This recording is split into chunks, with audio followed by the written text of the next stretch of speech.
लोग अक्सर कहते हैं कि खुश रहने के लिए धन दौलत की आवश्यकता नहीं होती, बल्कि मन का संतुष्ट होना ही सबसे बड़ा सुख है। ऐसा ही सादा और संतुष्ट जीवन जीने वाला परिवार अर्जुन का था। अर्जुन बहुत ही बुद्धिमान व्यक्ति था। अर्जुन की पत्नी सीमा अत्यंत समझदार और सुलझी हुई स्त्री थी। आर्थिक तंगी के बावजूद उनका परिवार संतोष और आपसी प्रेम के साथ सुखपूर्वक जीवन व्यतीत कर रहा था। अर्जुन का एक छोटा बेटा चिंटू भी था, जो बहुत ही भोला और चंचल स्वभाव का था। इसके विपरीत था मोहन का परिवार। मोहन की पत्नी रीना अपने पति की कम आय से सदैव असंतुष्ट रहती थी। ये कहानी सीतापुर गांव के दो मित्रों अर्जुन और मोहन की है।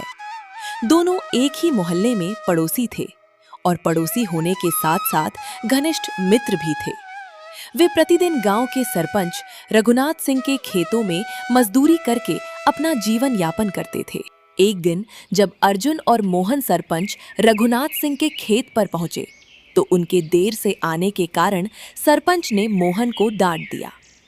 केवल मोहन को डांट पड़ने से उसके मन में अर्जुन के प्रति ईर्ष्या उत्पन्न होने लगी, क्योंकि अर्जुन सरपंच का अत्यंत विश्वसनीय व्यक्ति माना जाता था। अर्जुन, ये लो कुछ पैसे। मुझे कल एक आवश्यक कार्य से शहर जाना है। तुम कल कुछ मजदूरों को साथ लेकर खेत की मूंगफली की फसल निकलवा देना। काम पूरा होने के बाद सभी को उनकी मजदूरी भी दे देना। मुझे लौटने में शायद 2 दिन लग जाएंगे। लेकिन मालिक, मेरे पास, आपको तो पता है कि इन दिनों हालात कैसे हैं। गांव में इतनी चोरियां हो रही हैं। मैं अर्जुन के मना करने के बावजूद सरपंच ने पैसों की जिम्मेदारी उसी को सौंप दी। यह देखकर मोहन के मन में अर्जुन के प्रति गुस्सा भर गया। शाम होने लगी थी। अरे मोहन, चलो घर चलते हैं, शाम हो गई है। तुम जाओ, मुझे थोड़ा काम है, मैं बाद में आता हूँ।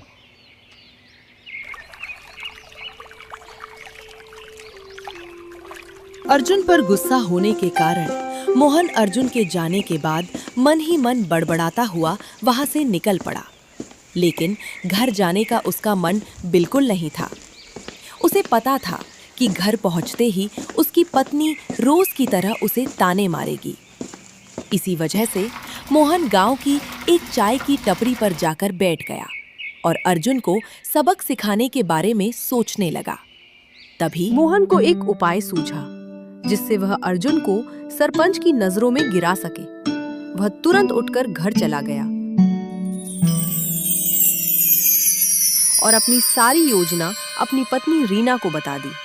तभी रीना बोली, सुनिए जी, योजना तो अच्छी है, लेकिन कहीं कोई गड़बड़ तो नहीं होगी? नहीं होगी, यही सही मौका है। सरपंच भी शहर गया हुआ है। ऐसा मौका दोबारा नहीं मिलेगा अर्जुन को सबक सिखाने का। वो हमेशा मुझे नीचा दिखाता है।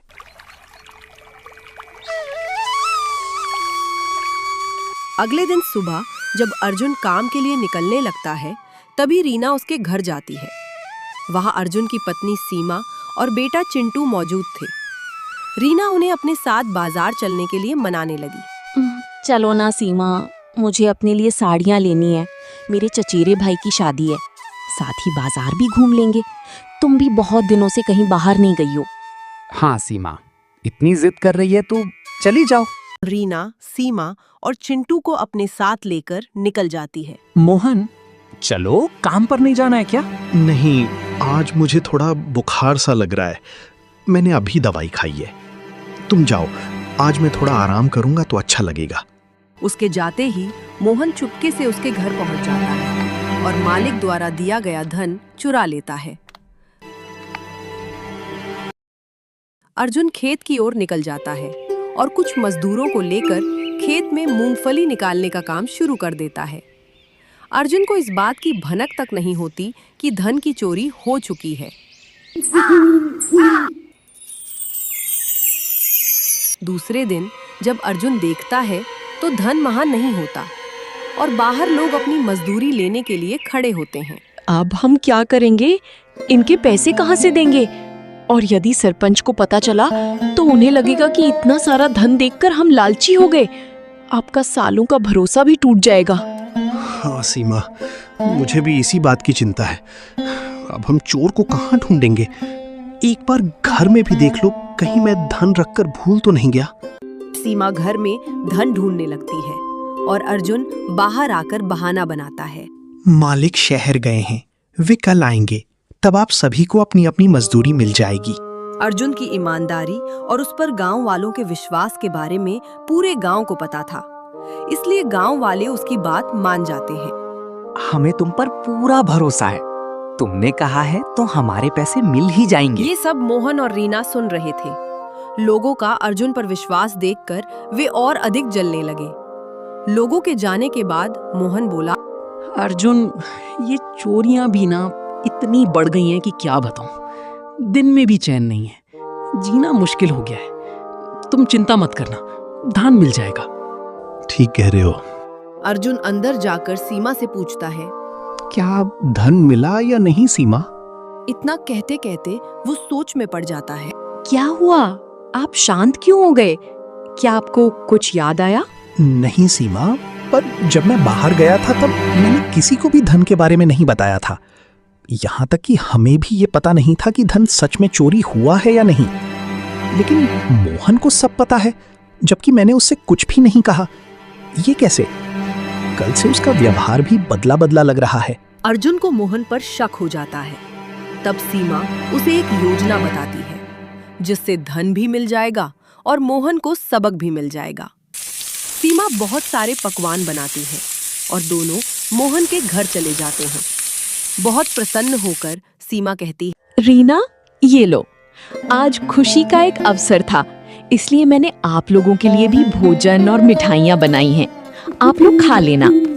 ये कहकर वे सारा खाना देकर तुरंत वहाँ से निकल जाते हैं। देखिए जी, इतने सारे पकवान, हम तो इतने पकवान त्योहारों पर भी नहीं बनाते, और ये लोग आखिर इतना सब क्यों बना रहे हैं? घर से इतना धान चोरी होने के बाद भी ये इतने खुश हैं। जरूर कोई बात है जो हमें पता नहीं। दोनों रात में चुपके से उनके पीछे जाकर छिपकर अर्जुन और सीमा की बातें सुनने लगते हैं। सीमा, किसी को पता नहीं चलना चाहिए कि मूंगफली में कुछ मूंगफलियां सोने की हैं। कल सरपंच ने बातों बातों में मुझे बताया था कि वो सोने की मूंगफली की खेती करते हैं, इसलिए ही वे इतने अमीर हैं। आज आधी रात को हम खेत में जाकर थोड़ी मूंगफलियां छील कर देखेंगे और कुछ अपने साथ ले आएंगे। मालिक को पता भी नहीं चलेगा और हम भी अमीर बन जाएंगे। वैसे भी ईमानदार होने का कोई फायदा नहीं है। तुम तैयार हो ना? हाँ, आपने बिल्कुल सही कहा। जब सब सो जाएंगे ना, तभी हम खेत पर जाएंगे। किसी को कानो कान खबर नहीं होगी। आज भी आप थोड़ी मूंगफली लेकर आए थे, उसी से मैंने इतनी सारी मिठाइयाँ बनाई हैं। हम बहुत जल्द अमीर होने वाले हैं।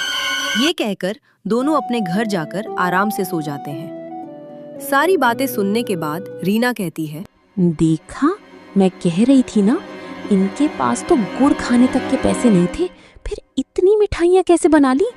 कुछ ना कुछ राज जरूर है। इनसे पहले हम ही सोने की मूंगफलियाँ निकाल लाएंगे और अमीर बन जाएंगे। हाँ, तुम ठीक कह रही हो। ये अमीर बन जाए, ये बात मुझसे बिल्कुल बर्दाश्त नहीं होगी। दोनों जल्दी से फावड़ा और कुदाल लेकर खेत पर पहुंच जाते हैं। वे खेत में बची हुई सारी मूंगफलियां निकालने लगते हैं और रीना उन्हें छील छील कर देखने लगती है। ऐसा करते करते पूरी मूंगफली निकल जाती है। दोनों अकेले ही 10 मजदूरों का काम कर डालते हैं। उधर अर्जुन और सीमा मोहन के घर से चुराया हुआ धन वापस ले आते हैं। इसमें तो एक भी मूंगफली सोने की नहीं निकली। रीना जोर जोर से रोने लगती है। तब मोहन उसे चुप कराते हुए कहता है, चुप हो जाओ, कोई सुन लेगा। सुबह होने वाली है, जल्दी यहाँ से निकलते हैं। दोनों वापस खाली हाथ घर आते हैं। अगले दिन अर्जुन सभी मजदूरों को मजदूरी दे देता है। तभी सरपंच वहां आता है और कहता है, वाह अर्जुन, तुम तो ईमानदार होने के साथ साथ बहुत मेहनती भी हो। जितने काम के लिए 10 दिन लगते, उतना काम तुमने केवल 2 दिनों में कर दिखाया। आज से मैं तुम्हें अपना मुनीम नियुक्त करता हूं। अब मेरे सारे पैसों का हिसाब तुम रखोगे। ये काम तुमसे बेहतर कोई नहीं कर सकता। ये देखकर मोहन और भी अधिक दुखी हो जाता है।